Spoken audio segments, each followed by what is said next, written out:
Boa noite a todos, sejam todos bem-vindos ao segundo dia da Jornada Contábil e Educação Fiscal do Agronegócio. Um dia muito especial, que a gente recebe aqui um grande convidado, que é o auditor da Receita Federal, Cláudio Morello. Então, hoje promete um grande dia, uma grande noite aqui, com outros palestrantes também na sequência, com o Thiago Arantes, com o Elcio Biotto. Gente, tá imperdível, você tem que ficar conosco aqui até o final. Gostaria de dar saudações a todos que estão aqui conosco. Peço gentilmente que você compartilhe esse link aí nos grupos de contabilidade, compartilhe esse link com o seu colega contador, porque é muito importante que ele esteja aqui para saber como que a Receita Federal, como que os auditores da Receita Federal, aqui o Cláudio Morello, como que eles fiscalizam a atividade rural.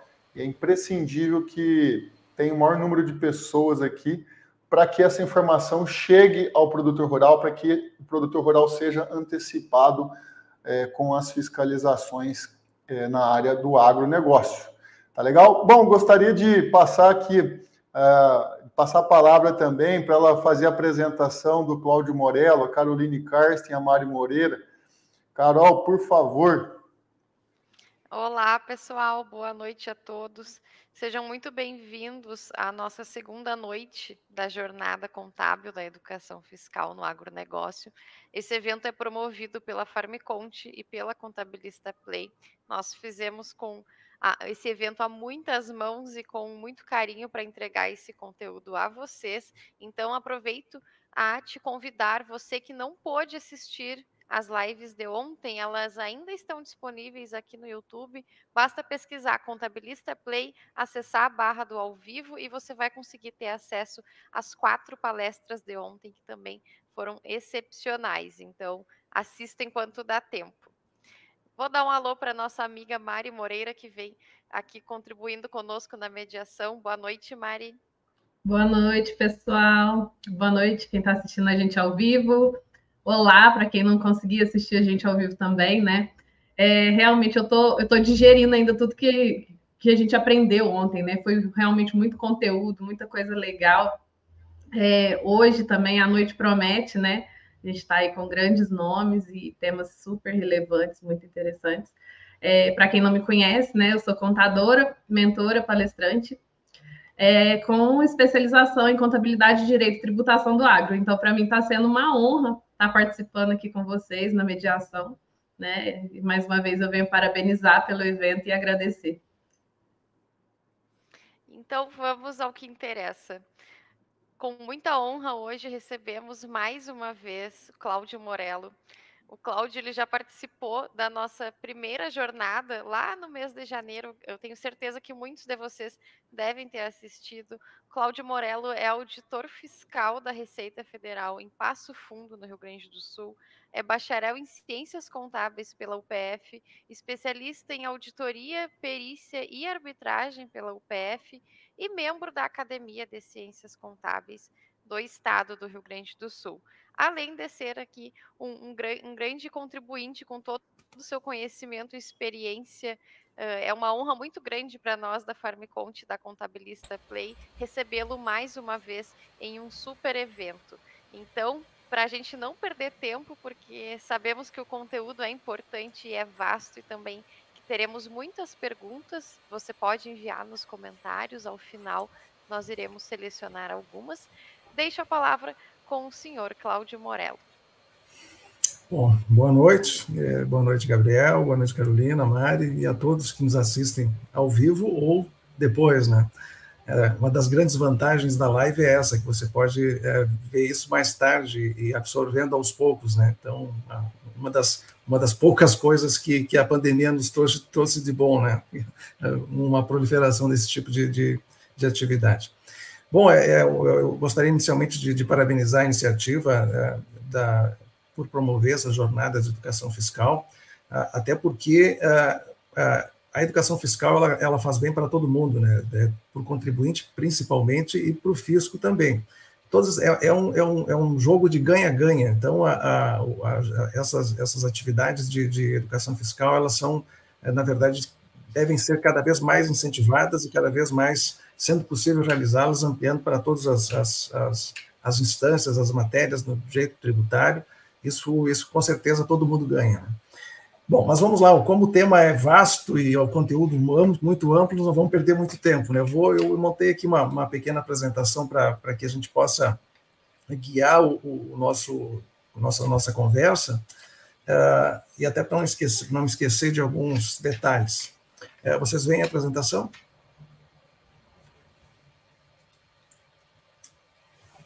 A apresentação está sendo vista, Gabriel?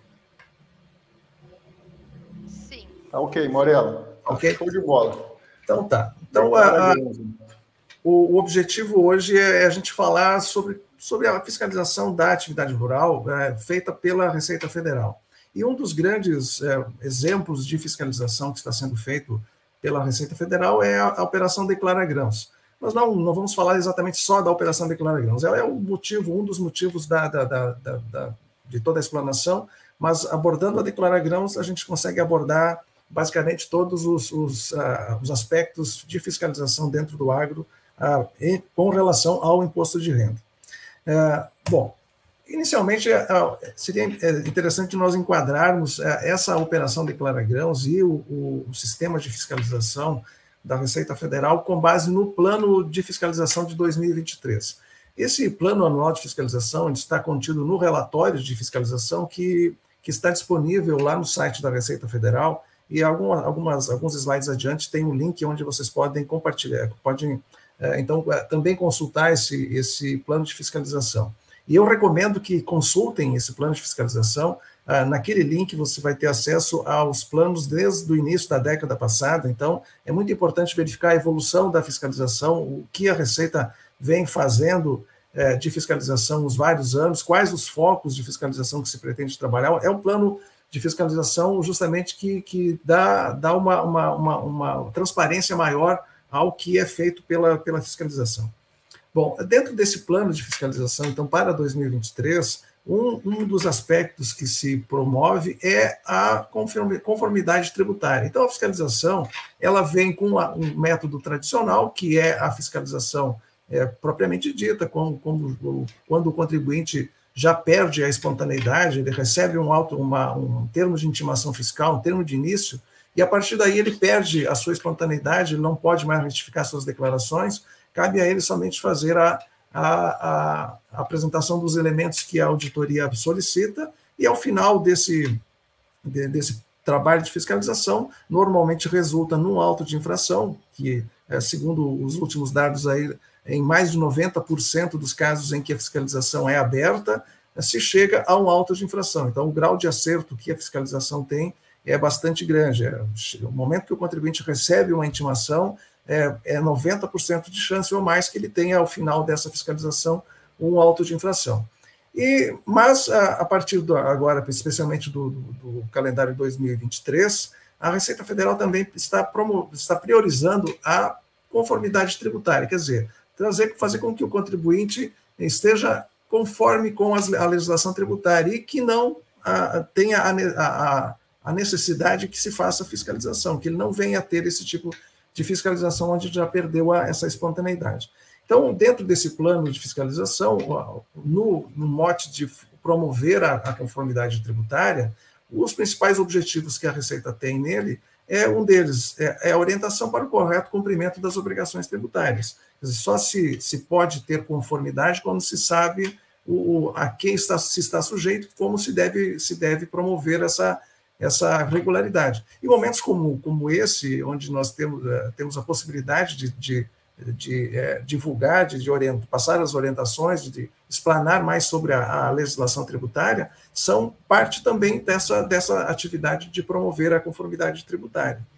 Também, um dos objetivos é estimular a autorregularização, e justamente a Operação Declara Grãos é um desses exemplos. Há vários outros exemplos em outras áreas da tributação federal também que está se promovendo essa autorregularização, mas através da prévia orientação do contribuinte de como deve se fazer, do que se deve fazer, e até, no caso da maior parte das operações, informando ao contribuinte da possível inconsistência que foi detectada, Com isso, o contribuinte está apto à autorregularização. E com a autorregularização, o contribuinte só tem a ganhar, é um jogo de ganha-ganha.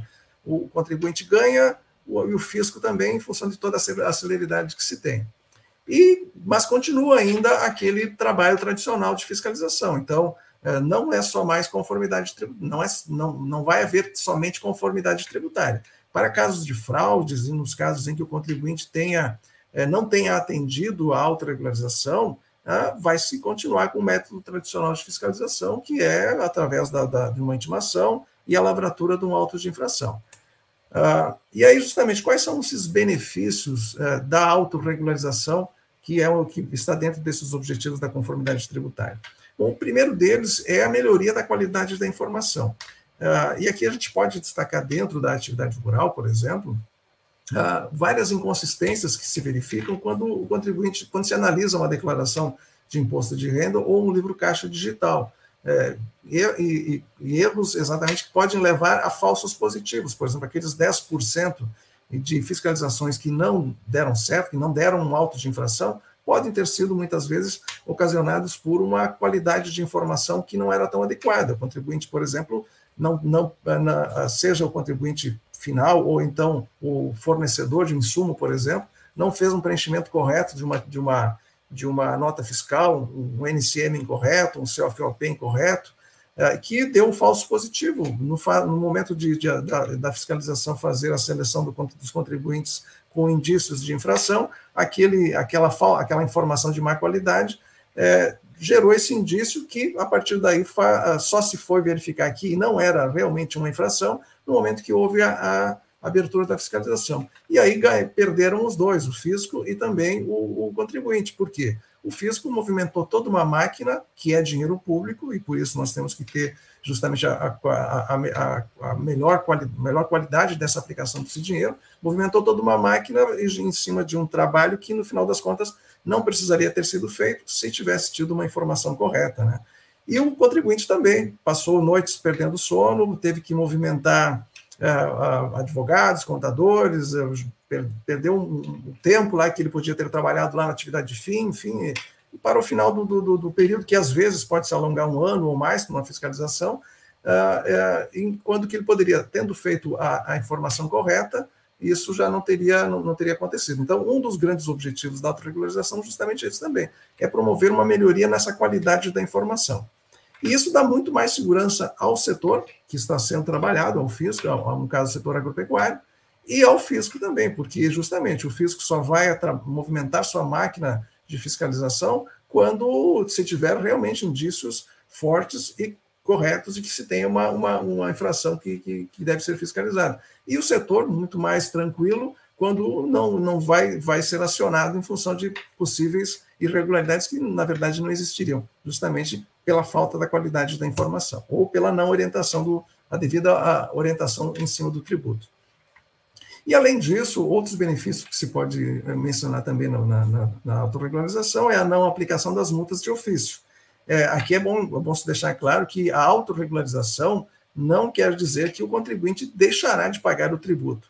Ele continua devendo pagar o seu tributo devido. Se deixou de entregar uma declaração no prazo, ela vai ter a multa pela entrega em atraso. Se tiver impostos ou tributos a pagar em atraso, vai ter a multa pelo pagamento em atraso. O que deixa de ser aplicado é a multa de ofício. E essa multa é bastante gravosa, né? Ela inicia com 75% e pode chegar até 150%. Né? Nos casos, até poucos dias, a multa geral, quando havia uma fraude, ela já era de 150%. Agora, com a recente alteração legislativa, essa multa foi reduzida a 100%, mas caso haja reincidência, essa multa chega a 150% também. E o tributo, ele deve compor o custo da atividade. Agora, a multa ela é desnecessária, né? Ela não deveria compor, ela só justamente é uma perda de lucro quando o contribuinte acaba tendo que pagar a multa. Então, vem essa autorregularização também trazendo esse grande benefício. E isso também dá uma grande redução de litígios, porque o contribuinte, sabendo do que ele tem a obrigação de fazer e como fazer, aqueles planejamentos que às vezes são difundidos de forma equivocada e o contribuinte acaba fazendo, e que o fisco já vem reiteradamente dizendo que não é passível, que aquela forma de atuação não é possível de ser feita, quando feita uma fiscalização, na maior parte das vezes, acaba gerando litígio, e isso vai se alongando o prazo para que se encerrem esses trabalhos, e a nação brasileira acaba perdendo esses recursos no tempo hábil, porque um auto de infração, normalmente, quando lavrado, eles vai ter o seu ingresso desses recursos para que sejam aplicados, então, nas grandes necessidades da população, 10, 15, 20 anos depois. Enquanto que, havendo autorregularização, a conformidade, esses recursos entram dentro do prazo em que havia sido inicialmente exposto, previsto. Então, o gap tributário que se diz, ele reduz muito. E aqui, então, dentro do plano de fiscalização de 2023, temos um risco priorizado, específico, aí, que é o do imposto de renda na atividade rural. Então, já dentro desse risco, se previu que, com base em operações piloto que já vinham existindo, a própria Declara Grãos Rio Grande do Sul, que foi a primeira operação piloto lá de 2019, e as operações seguintes que sucederam, também baseados naquela Declara Grãos e com aperfeiçoamentos, enfim, baseados nessas operações, se chega agora, então, com a Operação Declara Grãos Nacional. E aqui, então, tem nesse link, nesse slide, tem o link que eu convido vocês a acessarem e lerem esse relatório e os dos anos anteriores, também para se ter uma ideia de como atua realmente a fiscalização nos vários setores em que ela trabalha. Aqui, então, um demonstrativo do que já aconteceu, os resultados que já se obtiveram nessas várias operações que foram piloto, então, para essa Declara Grãos Nacional. Em 2019, então, iniciou com a Declara Grãos Rio Grande do Sul, em 2020 e 2021 vieram na sequência, não lembro exatamente, mas foi, acho que, a Declara Agro, Santa Catarina e Paraná, a Grão em Minas Gerais e a Declara Grão São Paulo. Mas todas elas mais ou menos no mesmo período. Todas elas atuando também com os mesmos pontos, parâmetros de análise, com algumas especificidades na forma de atuação. Hoje, todas elas convergindo a essa nova Declara Grãos Nacional. E para vocês terem uma ideia dos resultados que ela já obteve, esses números até estão um pouco defasados, especialmente em relação às autorregularizações. Hoje temos mais de 60 mil contribuintes que se autorregularizaram, quer dizer, alguns deles nem receberam as cartas que se enviaria em função da irregularidade possível irregularidade que havia sido detectada, e já promoveram a sua autorregularização, que é um dos grandes, uma das chamadas de atenção que se deve dar, que o contribuinte deve ser o quanto mais possível proativo, né? Tentar verificar se eles se enquadram em alguma inconsistência, se tem alguma inconsistência à vista, que se autorregularize antes mesmo da Receita chegar lá. Então, temos mais de 60 mil contribuintes hoje já autorregularizados, nos vários parâmetros que a Declara Grãos analisa, mas também tem aqueles contribuintes que mesmo recebendo a carta, o comunicado lá, eles acabam não fazendo nada. E para esses existem as medidas sancionatórias. Uma delas é a pendência de regularização, são mais de 5 mil CPFs em todo o país que houve essa pendência de regularização. Isso causa enormes transtornos, então é uma medida que o contribuinte deve evitar que se chegue lá o quanto mais possível, né? Então, recebendo uma carta, ele tem que dar atenção a essa carta, o comunicado, ele tem que dar atenção a essa carta, porque, como na Declara Grãos, também temos um grau de acerto muito considerável. Aqui, um dos exemplos, como parâmetro, por exemplo, a Declara Grãos do Rio Grande do Sul, mais de 94% dos contribuintes omissos de declaração para os quais foi enviada a carta estavam realmente omissos e regularizaram através do envio das declarações. Uma parcela muito pequena não estaria, por exemplo, obrigada em função de uma divisão com cônjuge, um parceiro, por exemplo, que foi uma situação que a operação não conseguiu detectar antes do envio da carta. E também um dos itens em que a operação trabalha é justamente para aqueles que não se regularizaram, a lavratura das notificações de lançamento, que é o auto de infração, e a partir daí o contribuinte já não tem mais a espontaneidade, perde e tem, inclusive, a incidência das multas, né? Aqui um exemplo da mudança de comportamento que se verificou dentro dos contribuintes aqui na Declara Grãos do Rio Grande do Sul, que a partir do início da operação lá em 2019, havia em torno de 40 e poucos % dos contribuintes obrigados à entrega da declaração que estavam omissos, não faziam isso dentro do prazo regular.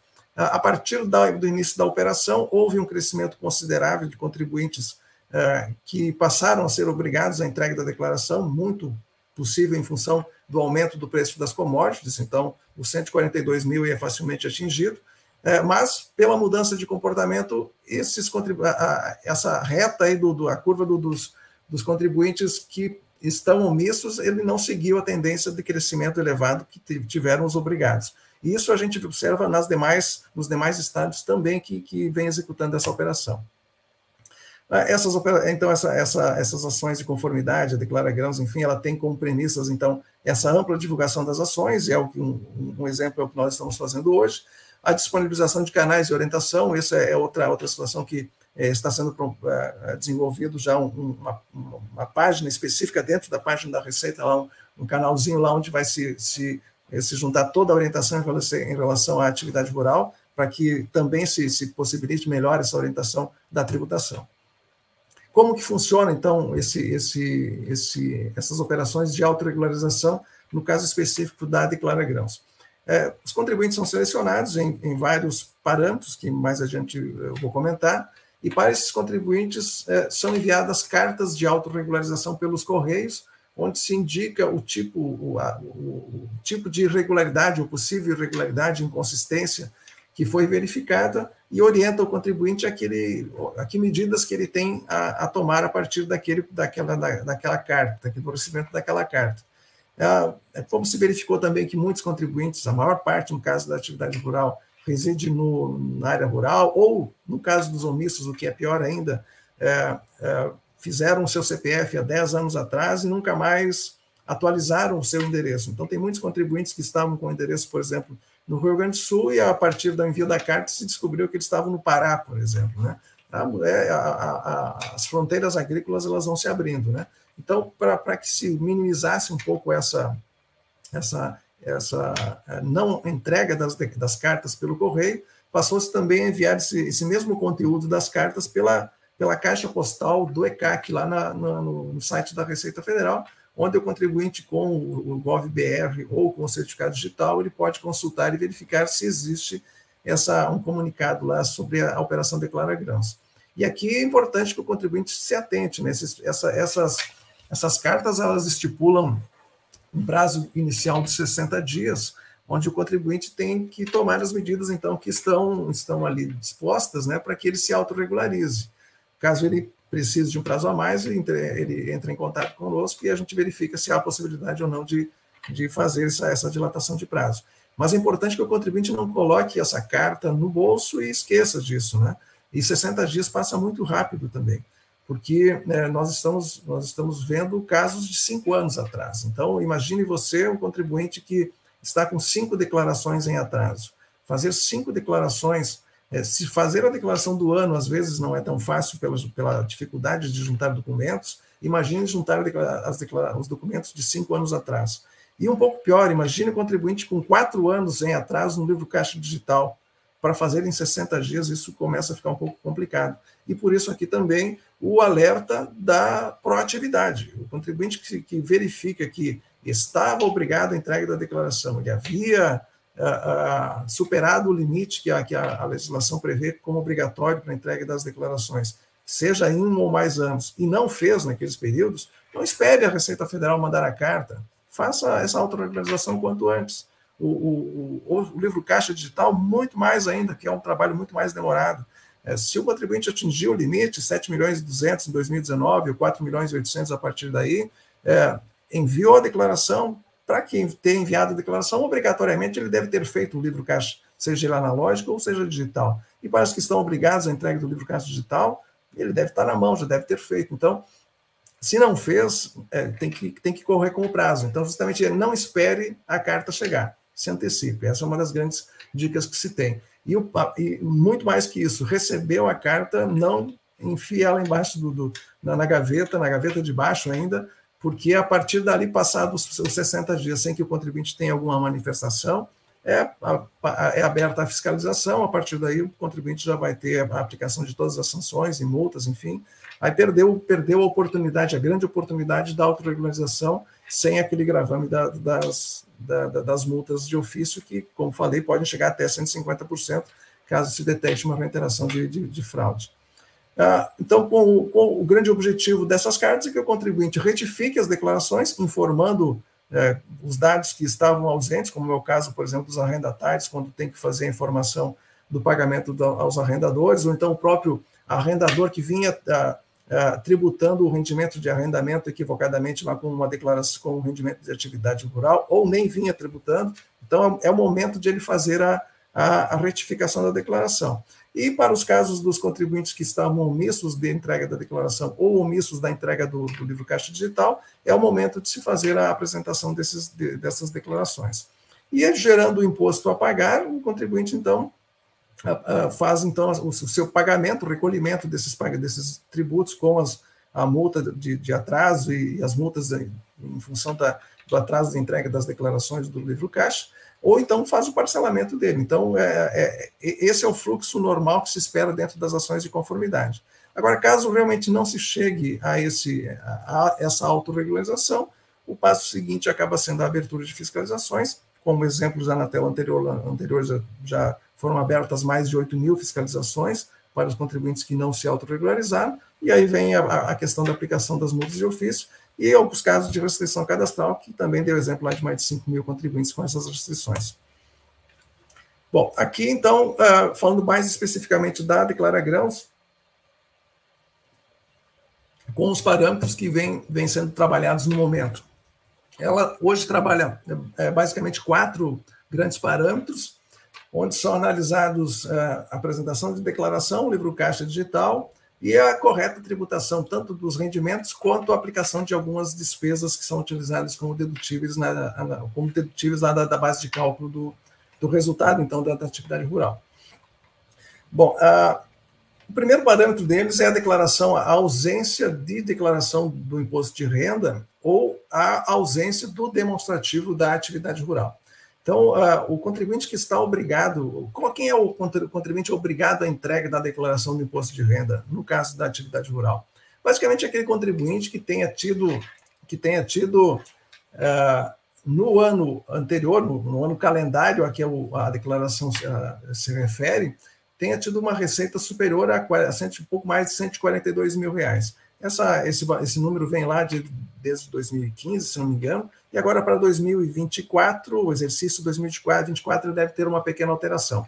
Mas para esses casos em que está sendo trabalhado agora, então o contribuinte tem que verificar. Lá se de 2018 para cá, por exemplo, ele tem uma receita superior a R$142 mil no seu CPF, ele estaria obrigado à entrega da declaração.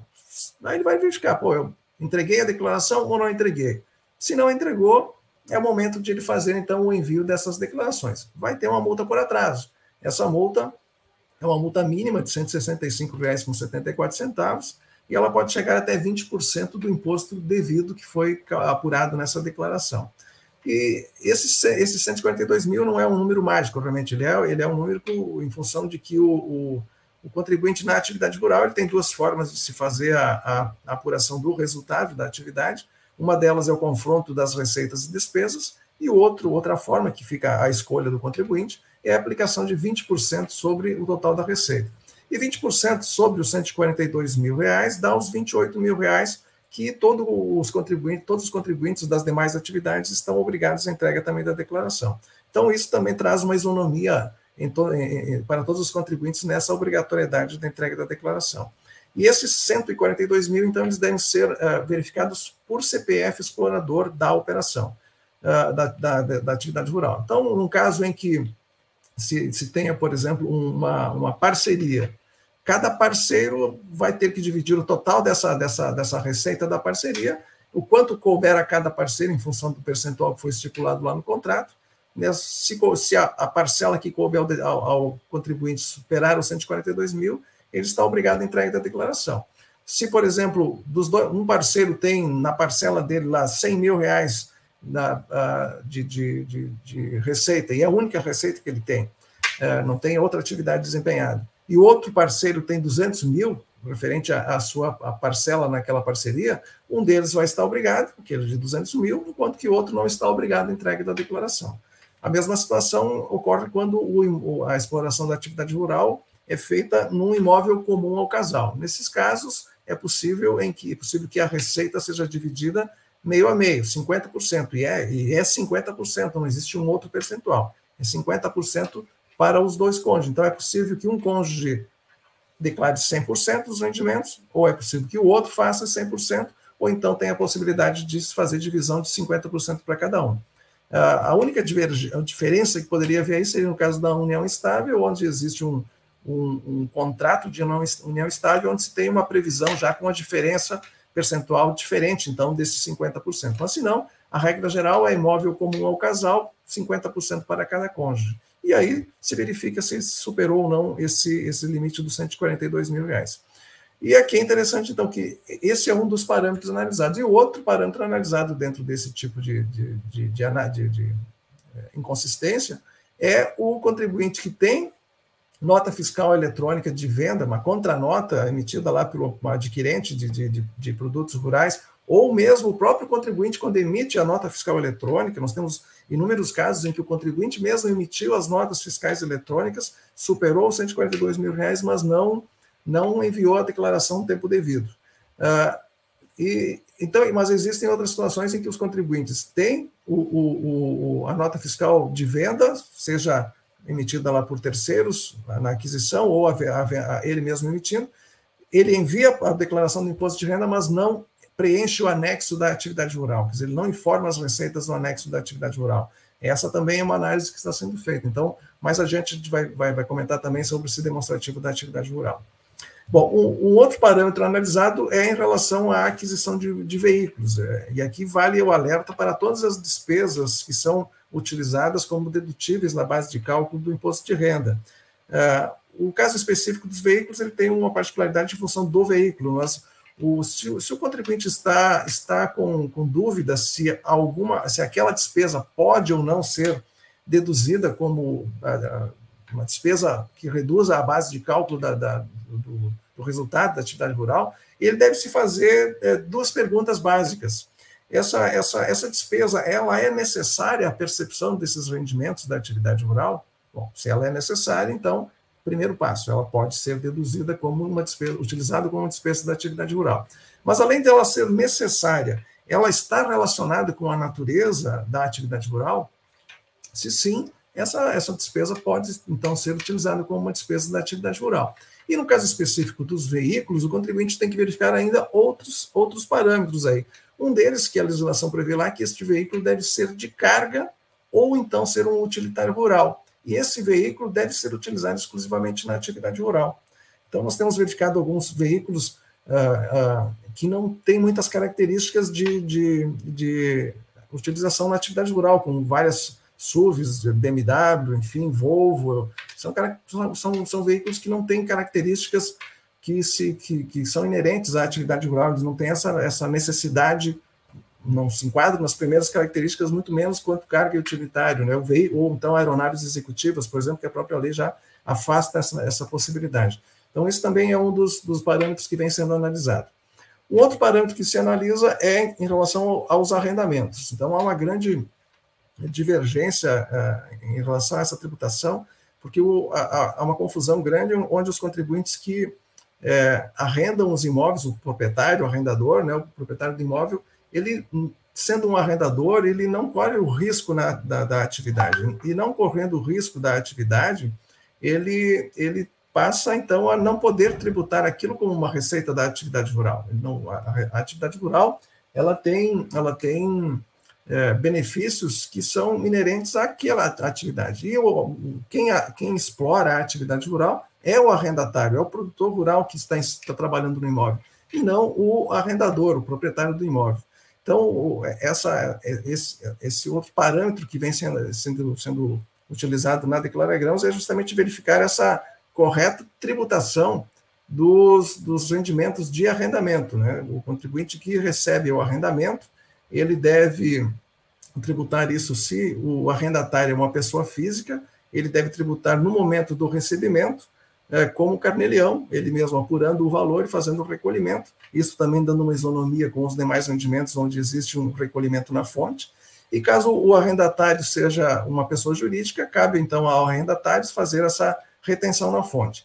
E aí, ao final do exercício, do ano calendário, quando se faz a declaração no exercício seguinte, o arrendador não pode, em hipótese alguma, tributar esse rendimento como uma receita da atividade rural. Ele deve tributar lá no campo de receitas de pessoa física, caso o arrendatário seja uma pessoa física, ou no campo de arrendamentos de rendimentos de pessoa jurídica, caso seja um arrendatário pessoa jurídica.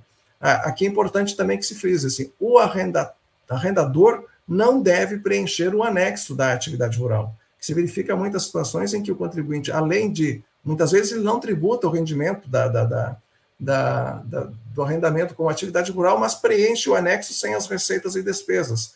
Isso é uma má qualidade da informação também. Isso pode dar um falso positivo, onde que a Receita pode movimentar o seu aparato para verificar se isso é verdade ou não, e quando, na verdade, ele não desempenha uma atividade rural. Então, quem faz o anexo da atividade rural é o arrendatário. O arrendador, ele simplesmente vai informar os rendimentos lá na ficha de pessoa física ou na ficha de pessoa jurídica.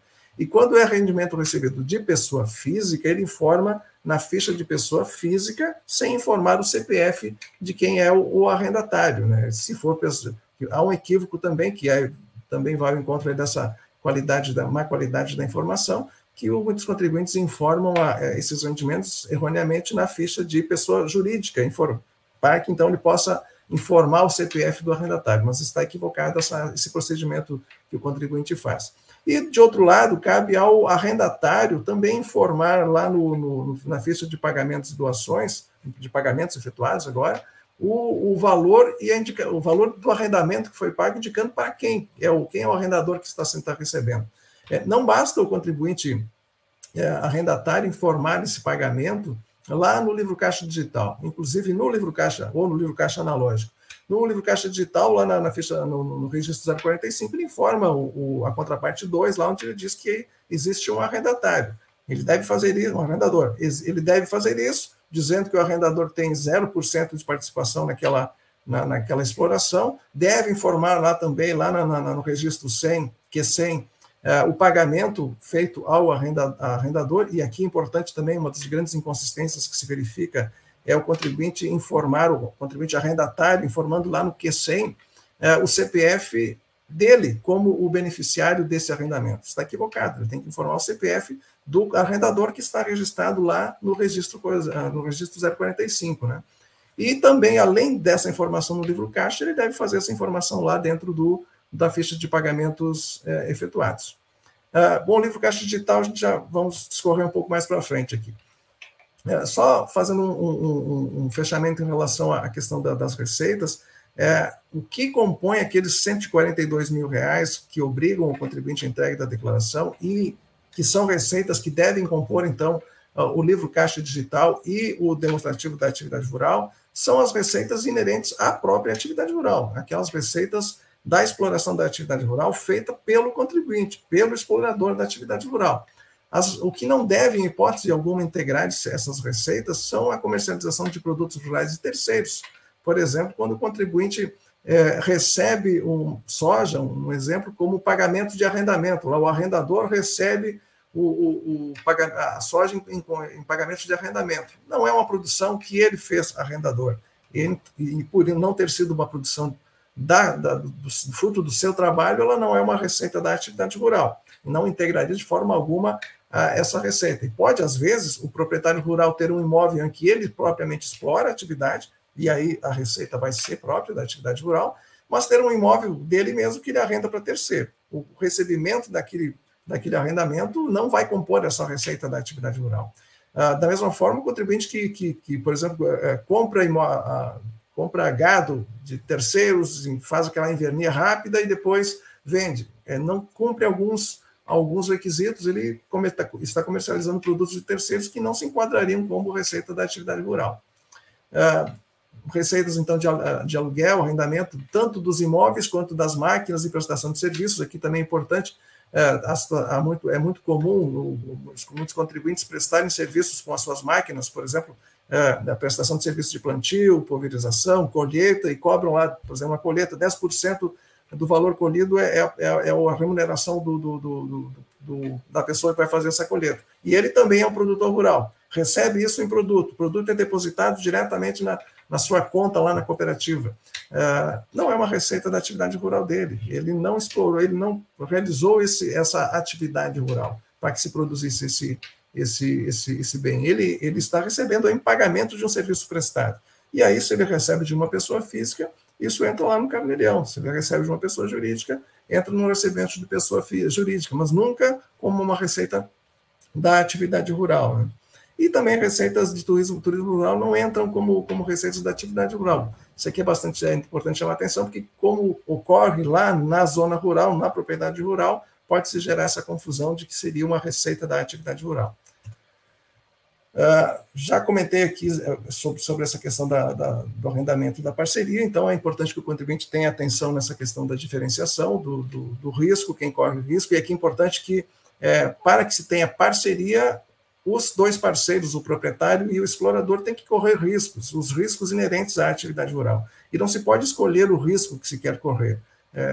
Vai ter todo o risco inerente à exploração da atividade rural, senão se está diante de um arrendamento, independentemente ou de um outro tipo de exploração que não seja a parceria, né?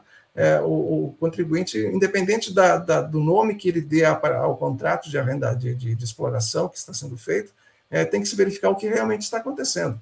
E entre nós contadores, isso é muito comum de saber. É importante se dar muito mais ênfase à essência do que à forma, e é o caso que se aplica aqui, né? Então, a essência equivale e não a forma. Se deu o nome de um contrato de parceria, mas a essência desse contrato, as cláusulas que estão inseridas, e muito mais, às vezes as cláusulas podem ser cláusulas de parceria, mas o que está acontecendo na prática não é uma parceria. Então, o papel aceita tudo, mas tem que se verificar o que realmente está acontecendo na prática, né, no dia a dia da exploração. Aqui eu já comentei também, então, a questão da venda de produtos, o recebimento de produtos. É importante que, do lado de quem dá o produto, eu como o arrendatário que dei o produto em pagamento ao arrendador, cabe a mim, arrendatário, tributar essa dação em pagamento como receita da atividade rural. Mesmo que eu não tenha emitido a nota, eu fiz o depósito direto na conta do arrendador, mas eu produzi e dei em pagamento. Eu estou pagando um arrendamento, eu estou pagando o serviço de colheita, por exemplo. Então, eu que estou dando em pagamento, tenho que tributar isso como receita da atividade rural. Quem está recebendo essa receita tem que tributar como uma receita recebida de pessoa física. E aí, no caso, sendo uma pessoa física que está pagando. E ainda tendo cuidado que pode haver dois momentos. Quando quem recebe o produto, no momento do recebimento do produto, aí se verifica a disponibilidade econômica e o contribuinte tem, então, o fato gerador do imposto de renda sobre o recebimento daquele rendimento. Caso ele não venda, digamos que ele recebeu um saco de soja que está a R$100. No momento que ele recebe esse saco de soja, ele tem uma receita de R$100. Ele vende essa soja daqui a um mês e essa soja foi a 120.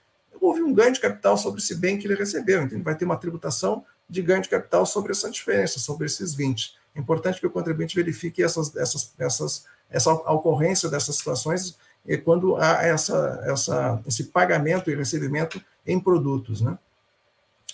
Aqui, então, chamando a atenção sobre uma pergunta muito recorrente. O demonstrativo da atividade rural é a mesma coisa que o livro caixa digital? Não é. O demonstrativo da atividade rural, ele faz parte da declaração do imposto de renda, é uma ficha da declaração do imposto de renda. Enquanto que o livro caixa da atividade rural, ele faz parte da apuração do resultado da atividade rural. São duas coisas diferentes que figuram em locais diferentes, embora algumas informações sejam comuns. Por exemplo, são comuns, e aí é importante também que se chame atenção, as informações que são comuns, elas devem ser iguais. Então, é comum, por exemplo, a informação de onde os imóveis são explorados, qual é o NIRF, qual a área que está sendo explorada.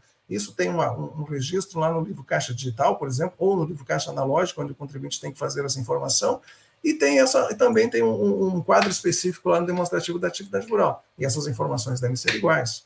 Quem são os exploradores da atividade rural? Existem essas informações em ambos documentos, no demonstrativo e também no livro caixa, e devem ser iguais essas informações. No livro caixa digital, por exemplo, aliás, no demonstrativo da atividade rural, nós temos um quadro onde existe um resumo mensal das receitas e despesas, que é o que existe lá no registro Q200 do livro caixa digital, por exemplo. Então, esse é um campo comum que deve ser igual também. A gente tem visto muitas divergências, às vezes, das receitas totalizadas no demonstrativo da atividade rural e das despesas serem diferentes daquelas que foram utilizadas no livro caixa digital. E, chamando bem a atenção, o livro caixa digital é onde o contribuinte realmente apura o resultado da atividade rural. Ele transpõe os valores, o resultado apurado no livro caixa digital ou no livro caixa analógico para o demonstrativo da atividade rural.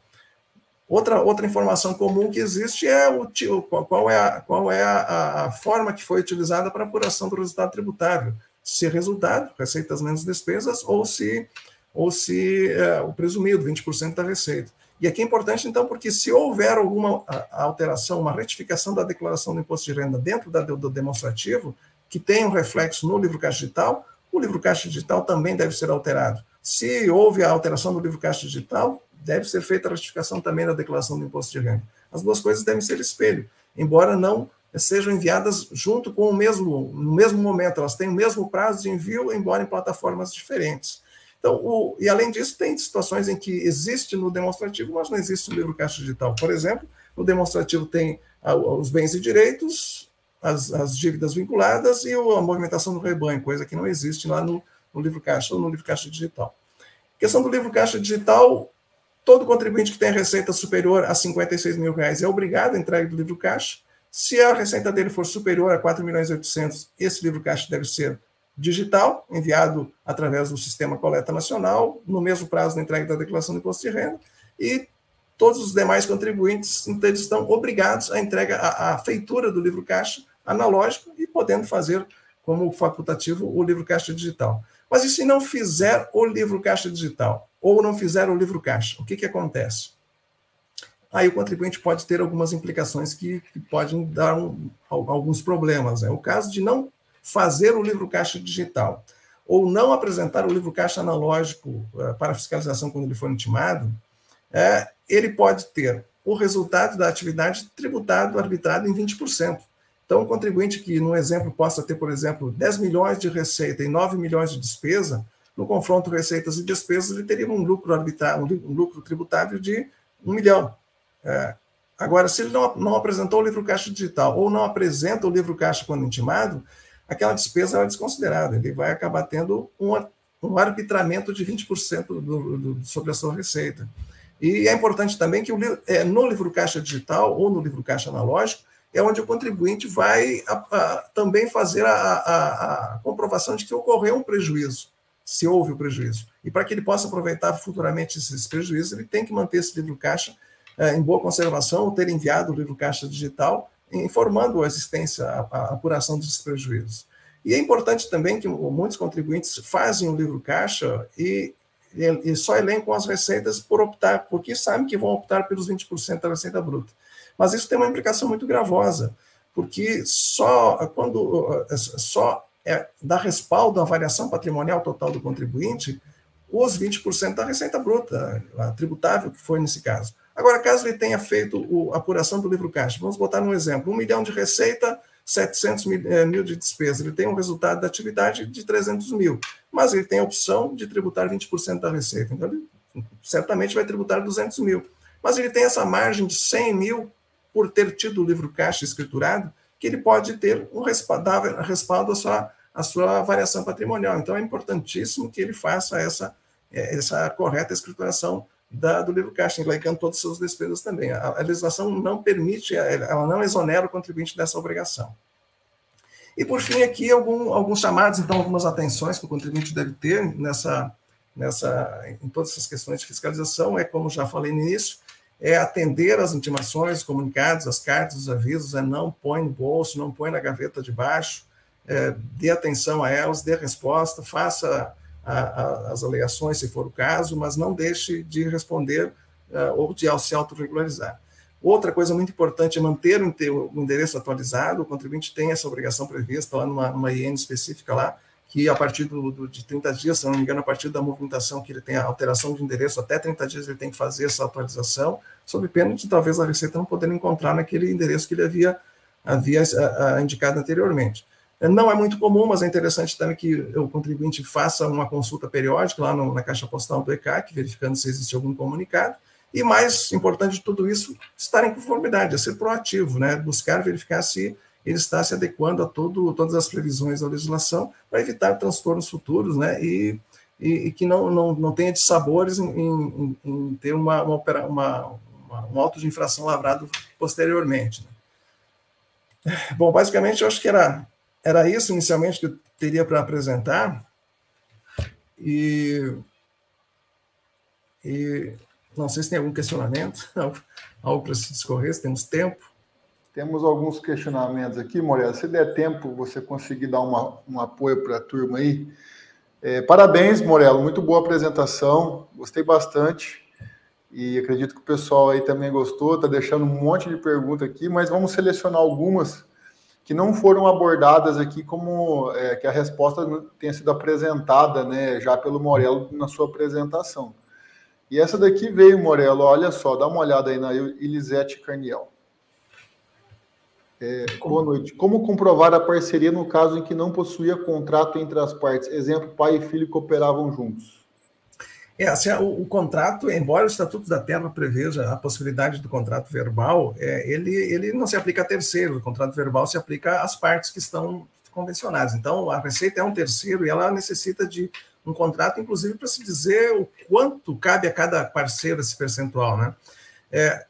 A Receita também busca sempre a verdade material nas suas fiscalizações. Então, nesses casos, se o contribuinte não tiver o contrato, ele vai ter que se cercar de outros meios que façam prova disso, que ele tenha, por exemplo, a comprovação de que essa atividade vinha sendo desempenhada durante o longo do tempo, financiamentos comuns, receitas que ingressaram em contas comuns, enfim, aquisições comuns, vendas comuns. Então, se cercar da maior parte possível de elementos que possa, então, corroborar essa verdade que existia, que era a parceria. Mas aqui é importante que o contribuinte, se não tem o contrato, que faça o quanto antes, né?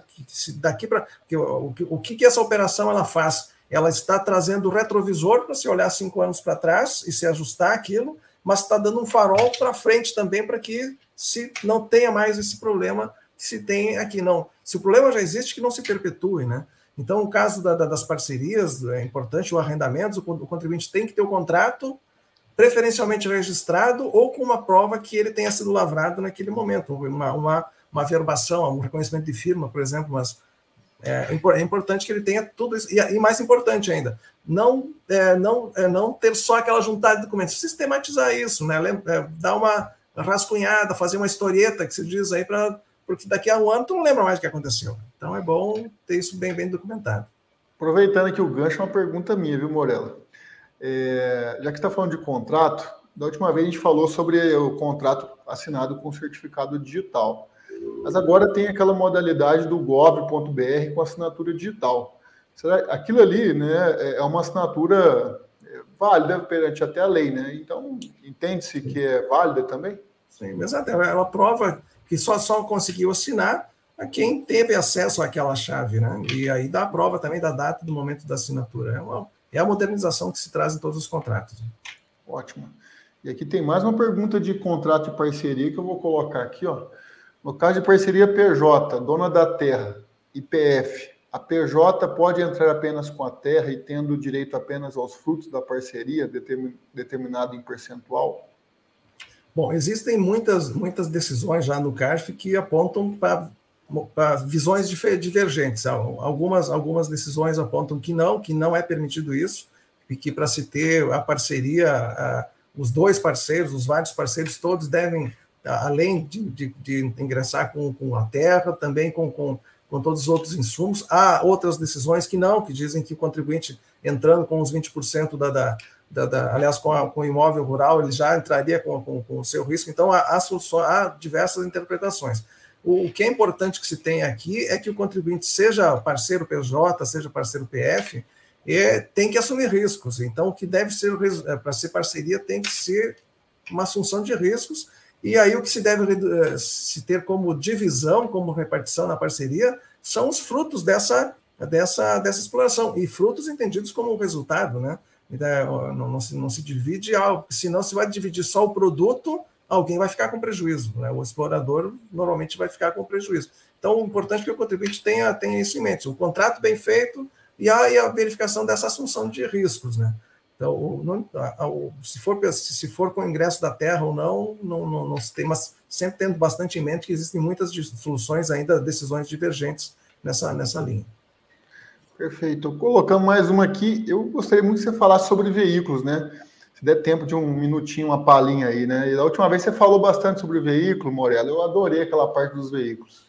Porque a gente fala para os alunos às vezes não dão muita... o produtor rural insiste em algumas coisas que não dá, né?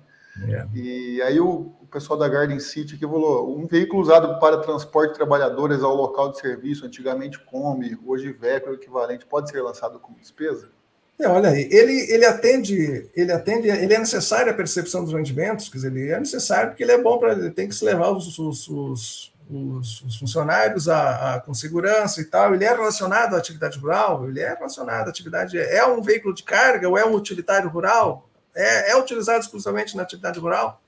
Se for, resposta positiva, pode se utilizar como despesa da atividade rural. E naquela questão dos utilitários, Morello, aproveitando o gancho, da última vez você falou bastante sobre aquela questão de Hilux, aquelas coisas. Como é que vocês enxergam esses veículos aí?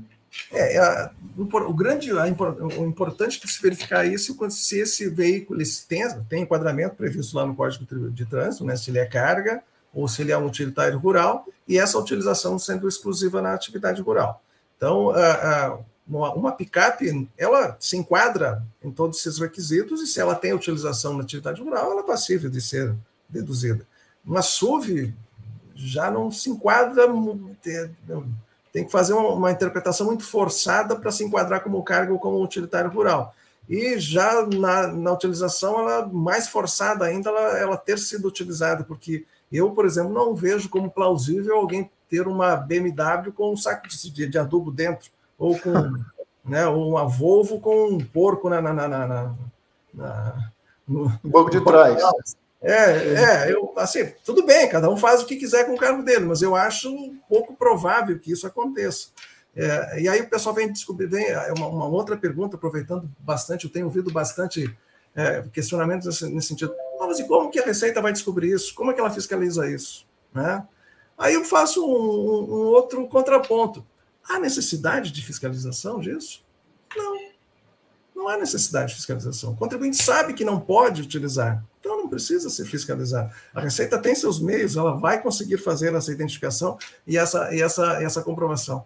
Mas cabe primeiro ao contribuinte, dentro do propósito da autorregularização e da conformidade tributária, não infringir a lei nesse sentido onde é flagrante a infração. E aqui vamos para os finalmente. Aqui o Emerson colocou uma pergunta mais abrangente. Eu sei que está muito genérico, mas eu acredito que a intenção dele foi boa, sabe, Morello? E a diferença entre parceria e condomínio rural para vocês lá na Receita Federal, como que vocês veem isso? O condomínio rural, voltado ao imposto de renda, ele é basicamente um condomínio territorial, é aquele onde você tem um condômino dentro de um todo maior, né? A parceria rural já é onde ela tem um contrato, a diferença, por exemplo, você pode ter uma parceria com a patroa lá em função de você ter tido uma exploração do imóvel rural comum ao casal. É a parceria onde o que se exigiu como comprovação foi o imóvel ser adquirido numa constância comum ao casal, né? A parceria, o que se comprova é através do contrato de parceria, e o condomínio rural é através da composse naquele imóvel, né? E aqui é interessante até aproveitar o gancho sobre um outro tipo de exploração, que é através do comodato, né? O comodato é possível se fazer exploração, sim, mas o que se vê muito erroneamente é o caso citado antes da pessoa jurídica, né? Os proprietários constituem uma holding, uma pessoa jurídica, incorporam os imóveis lá e fazem um comodato com a pessoa física de novo.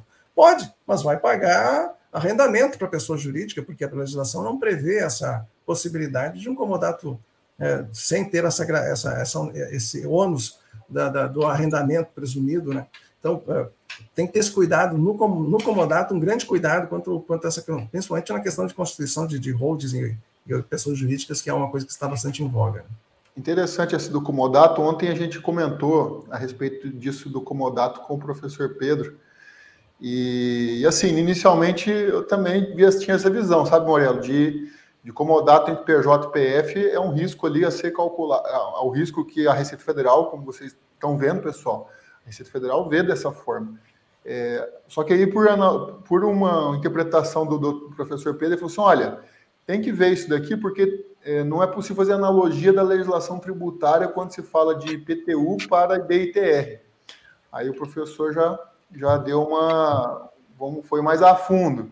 Isso. Aí eu falei assim, não, entendo que é um argumento jurídico, né, mas é um pouco mais amplo o negócio. Essa interpretação lá é bastante corrente, exatamente, mas ela é flagrante, assim, ela está... Quando o comodato entre pessoas que não têm a linha direta de ascendência ou descendência, assim, seria forçar muito a barra, dizer assim, para atividade urbana é passível, mas a rural deixa de lado. Né? É possível fazer interpretação, mas é forçosa. Tá bom. Então tá aí, pessoal. Eu não tenho aqui, eu sempre pergunto mesmo, coloca as perguntas aqui, que a dúvida para a gente poder resolver, fazer os nossos trabalhos. O pessoal perguntou de arrendamento e pagamento em produtos, mas já foi respondido, viu, Morello? Tá. Aqui tem uma pergunta da Franciele para encerrar aqui, ó. No caso de fazer a declaração pelo simplificado, preciso fazer o livro caixa?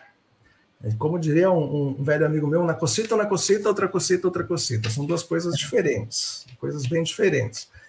A declaração, o livro caixa digital, o livro caixa, ele é obrigatório para quem faz a atividade rural e tenha receita superior a 56 mil.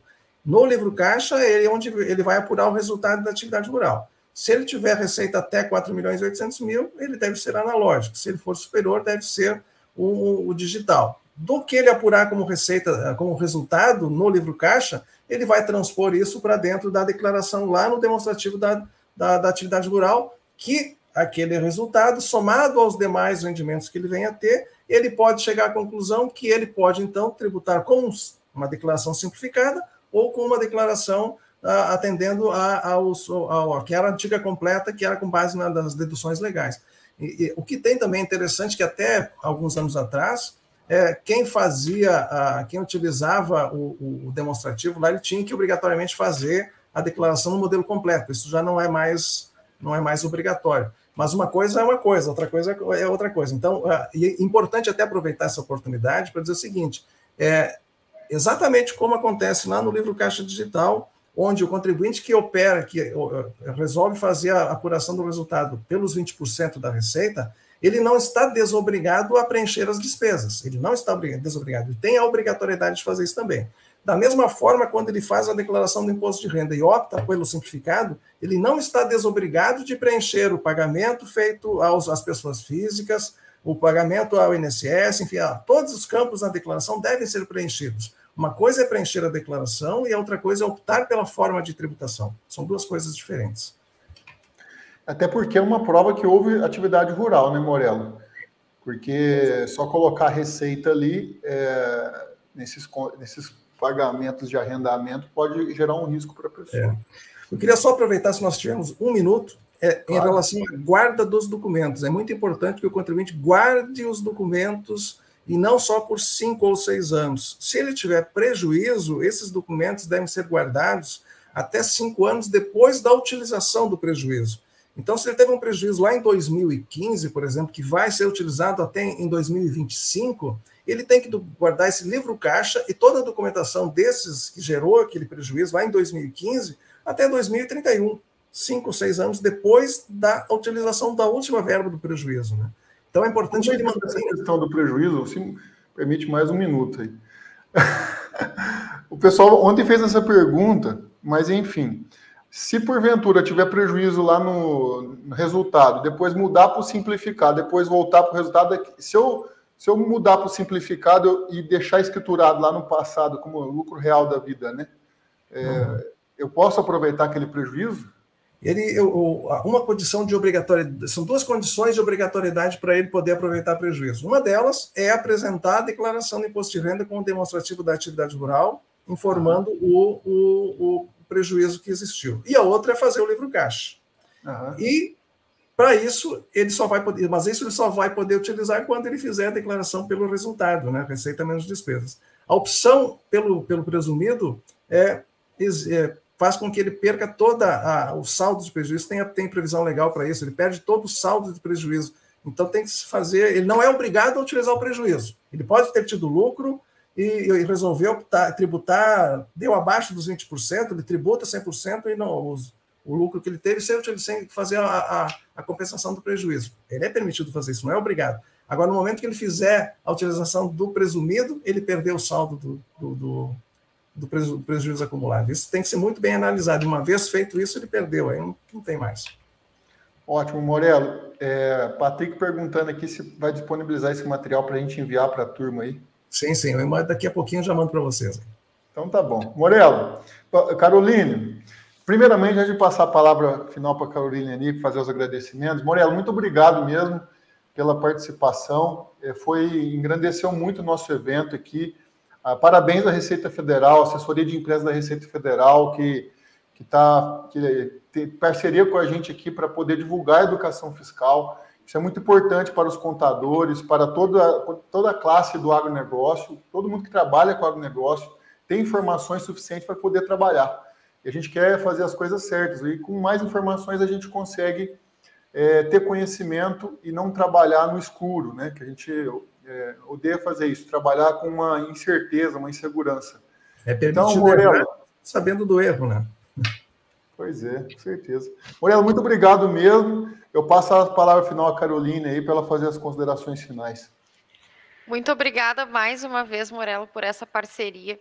A gente sabe que era uma das aulas mais aguardadas pelos nossos inscritos, então tenho certeza que vai rodar o nosso Brasil todo. A gente agradece mais uma vez em nome da Farmiconte, da Contabilista Play, o senhor ter aceitado o nosso convite para participar da jornada. Você que está nos assistindo, envia esse link para os colegas, né? Quem de repente não ficou sabendo, não pôde assistir na hora, aproveite até amanhã para assistir e continue nos acompanhando hoje. O link da próxima aula com o Thiago Arantes já está nos comentários e vamos ficar aí até às 22 horas. Morello, muito obrigada, não temos palavras para agradecer a sua presença e tanto a jornada como a Contabilista Play e a Farmiconte estão sempre de portas abertas para a Receita Federal vir aqui comunicar as novidades, né, e o que a gente deve ficar atento quando a gente fala de fiscalização do agronegócio. Muito obrigada. Eu agradeço em nome da Receita Federal por toda essa oportunidade e, mais uma vez, parabenizo pela iniciativa. Só assim, realmente, a gente consegue dar uma melhor prestação de serviço à população e trazer os recursos que todo mundo necessita para que tenhamos realmente bons serviços públicos prestados. Mais uma vez, muito obrigado. Estamos sempre à disposição quando possível.